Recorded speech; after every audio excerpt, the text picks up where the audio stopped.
Je vous présente tout de suite les invités de notre débat. Aymeric Marmora, bonjour, bienvenue. Vous êtes directeur du Bachelor Act créé par l'ESSEC et l'Université de Paris-Cergy. Et Carly Randria-Naïvozon, je suis désolé pour la programmation. Bonjour, vous êtes élève de la première promotion du Bachelor Act. Pourquoi vous l'avez créé, Aymeric Marmora ? Alors cette formation a été créée sur un triple constat, qui est celui d'une crise à la fois écologique, sociale et démocratique, mais aussi en même temps sur le fait qu'il y ait déjà des hommes et des femmes qui agissent dans les entreprises, dans les collectivités, dans les associations, pour pouvoir les transformer de l'intérieur. Donc ça se traduit par des besoins de compétences. Et si on prend l'étude qui a été publiée par Burdeo en janvier 2021, aujourd'hui les managers du développement durable et de la responsabilité sociale des entreprises sont en manque d'effectifs. Donc il y a déjà une demande des employeurs, quoi, tout simplement. Exactement. Il y a une demande des employeurs. Alors sur deux types de profils. Le premier, on va avoir besoin vraiment d'experts pour traiter les transitions, que ce soit des ingénieurs, des écologues, des urbanistes, des architectes. Et d'un autre côté, on va avoir besoin d'hommes et de femmes qui vont avoir des compétences transverses, qui vont être en capacité de rassembler différentes expertises pour justement conduire les transitions, accompagner le changement dans les organisations. Et c'est vraiment sur ce deuxième profil-là qu'on a décidé de créer le Bachelor Act, sachant que ce profil nécessite de nouvelles alliances dans l'enseignement, d'où cette alliance entre l'ESSEC d'un côté. Pourquoi une grande école et une université Cergy-Pontoise de l'autre ? C'était quoi l'idée ? Alors l'idée, c'est justement pour pouvoir conduire ces transitions, développer ses compétences, ça nécessite une approche qui est une approche pluridisciplinaire. Et donc c'est là où on a une grande école qui est celle de l'ESSEC, qui porte l'excellence académique et la recherche, et puis une université pluridisciplinaire qui a aussi inscrit dans son cœur les transitions, qui est CY, Cergy Paris Université. Et donc ces deux établissements-là se sont finalement appropriés ce sujet des transitions et de pouvoir porter une démarche qui est vraiment innovante pour former toute une jeune génération à conduire ces transitions. Combien de personnes dans la promo ? Je sais pas qui Alors la première promo dans laquelle Carly est représentante. On est 31. 31, donc vous représentez ces 31 pionniers et pionnières en quelque sorte. C'est quoi votre parcours ? Pourquoi vous avez choisi cette formation ? Racontez-nous. Ok, donc je m'appelle Carly Randria-Naïvozon. Je viens d'avoir mon bac général au lycée français Tananarive à Madagascar. Okay. Un bac général spécialisé en humanité, littérature et philosophie et physique-chimie d'une part. Je suis arrivée au Bachelor Act parce que je cherchais vraiment une formation pluridisciplinaire, parce que je rejoins les propos d'Aymeric. Je ne voulais pas encore me spécialiser dans quelque chose. Donc c'était le meilleur moyen pour moi de comprendre les enjeux de demain et d'avoir les compétences professionnelles nécessaires pour y répondre. Oui, c'est bien, c'est drôle parce que moi, quand je vais raconter ma vie, quand j'ai fait Sciences Po, c'était pareil, il y avait plusieurs options possibles et donc le fait de rentrer à Sciences Po, on ne choisissait pas tout de suite, vous voyez. Et donc je comprends la démarche de ne pas se spécialiser trop tôt. Il y a aussi, dans votre génération, et c'est très bien, il y a cette notion de sens qu'on veut donner à son métier. Ça vous guide aussi, ça ? Exactement, c'était un peu la phrase aussi, on voulait un métier qui ait du sens, parce que je pense que la jeunesse a besoin de s'engager et a soif d'agir. Donc c'est aussi pour ça qu'on est là. Aymeric Marmora, c'est la pluridisciplinarité. Tous les deux, vous avez employé ce terme. Ça veut dire quoi concrètement ? Qu'est-ce qu'on va trouver finalement dans la gamme d'enseignement de ce Bachelor Act ?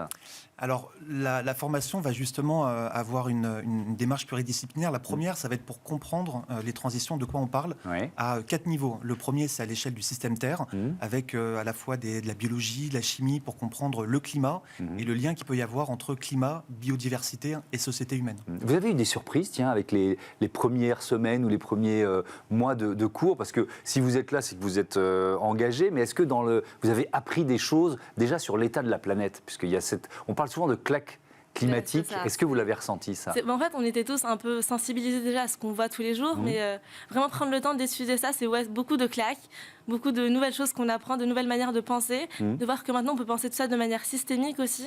C'est ce qui nous apporte beaucoup de nouveautés. Donc alors, il y a cette dimension-là, je vous ai interrompu volontairement, et ensuite deuxième niveau, c'est de comprendre les transitions à l'échelle des sociétés, et donc là, avec des apports de sociologues, des sciences politiques, vraiment pour comprendre les enjeux des inégalités, des différents courants politiques qui nous traversent, à l'échelle des organisations, et donc là, on va avoir de la sociologie des organisations, et puis le troisième, c'est à l'échelle de l'humain, comprendre comment l'humain fonctionne, quels sont les freins au changement, et donc là, ça va être des apports des sciences cognitives et de la psychologie.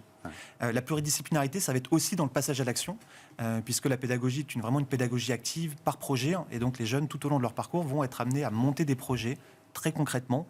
Par exemple, d'élaborer un diagnostic de territoire pour le compte d'une collectivité. Ça va être d'organiser une mobilisation citoyenne sur une cause sociale ou environnementale qui leur tient à cœur, ou encore de pouvoir créer une entreprise sociale. Et donc là aussi, les différentes matières, que ce soit le droit, que ce soit la comptabilité, que ce soit le marketing, mais que ce soit aussi la coopération, l'intelligence collective, finalement prennent vie à travers des projets concrets à l'échelle de semestre. Alors Carly, je veux bien votre retour d'expérience, peut-être sur justement certains, ce côté pédagogie active, quoi. Vous êtes déjà presque les mains dans le cambouis d'une certaine façon. C'est ça, là on vient de terminer notre premier semestre, là on est au second semestre. C'est des cours très innovants, mais des cours qui se complètent aussi.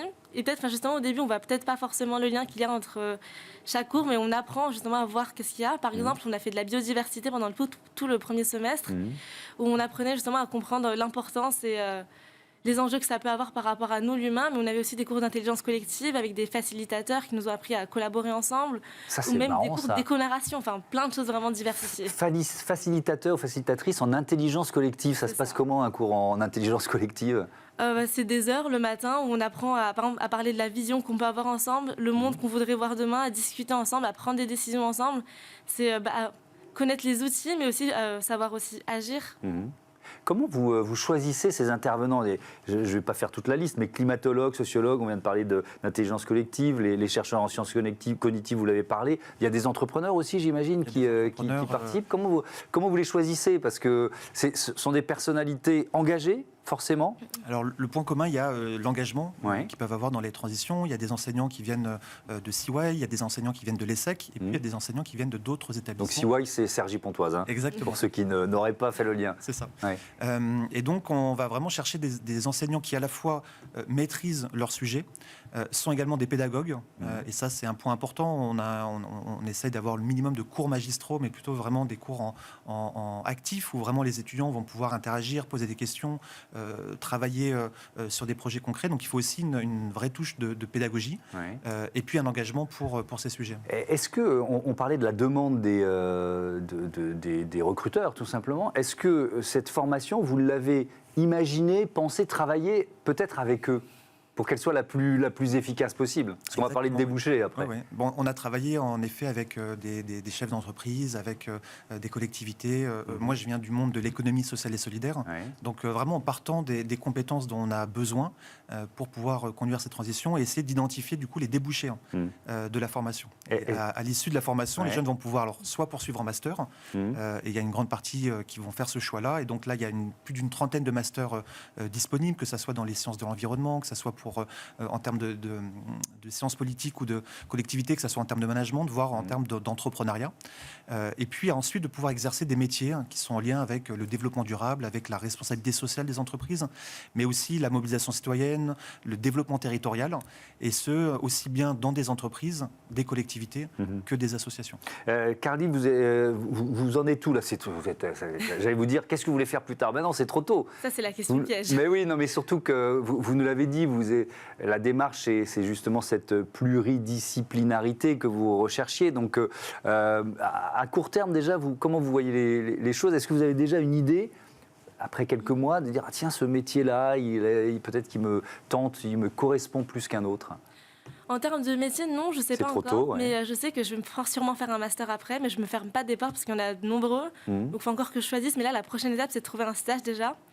C'est le début dans l'expérience professionnelle aussi. Et pour ma part, ce serait plus dans les enjeux de la santé ou de justice sociale.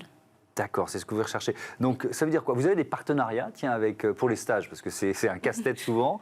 Donc, vous avez un partenariat avec un certain nombre d'entreprises ou de collectivités. Comment ça se passe? Alors, du coup, le baccalauréat est partenaire avec la fondation Schneider Electric, avec Engie également, avec Accor. Et puis après, on a aussi un certain nombre de réseaux dans différents domaines.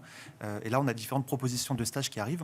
Et puis, c'est aussi aux étudiants. On accompagne les étudiants, les outils, pour qu'ils apprennent aussi à aller chercher des stages, à faire des candidatures spontanées. Donc, comment est-ce que je rentre en contact? Comment est-ce que je présente mon parcours? Comment est-ce que je présente ce que je sais faire? Donc ça aussi, c'est un exercice difficile, mais qui est utile et qu'on accompagne du coup les étudiants vers ça. Donc, c'est pour quand le premier stage? C'est pour début mai. Début mai, vous ne l'avez pas encore trouvé? Je cherche. Il faut passer un message. Je lance le Elle est message, là, votre caméra, ou elle est là, tiens.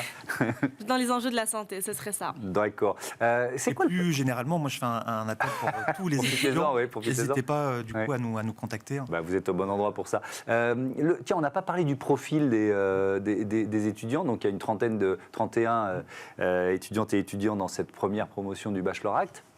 C'est quel profil? Oui. Alors c'est une promo qui est du coup plutôt féminine. D'accord. On a 75% de jeunes femmes dans la promo.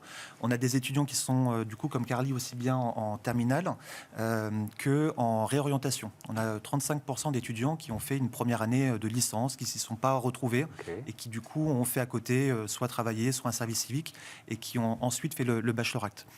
On a des étudiants, le point commun, c'est une motivation. Voilà. On a des étudiants comme Carly qui sont extrêmement motivés par les sujets, qui sont venus soit par une sensibilité plutôt environnementale, le changement climatique, et d'autres plutôt pour une sensibilité plus sociale, de lutte contre les discriminations, lutte contre les inégalités. Et le point commun aussi, c'est un engagement. Donc on va aller chercher chez les jeunes, des jeunes qui se sont déjà engagés en étant délégués ou éco-délégués, en ayant été actifs dans leur quartier, dans des associations, ou éventuellement dans leur famille, de par leur situation familiale. Vous avez passé votre bac, vous nous l'avez dit, à Madagascar. Comment vous avez entendu parler du Bachelor Act? Comment on se retrouve d'un seul coup sur un campus en région parisienne? En fait, c'était la grande surprise. C'était sur les périodes de Parcoursup où il fallait remplir les 10 vœux. Ouais.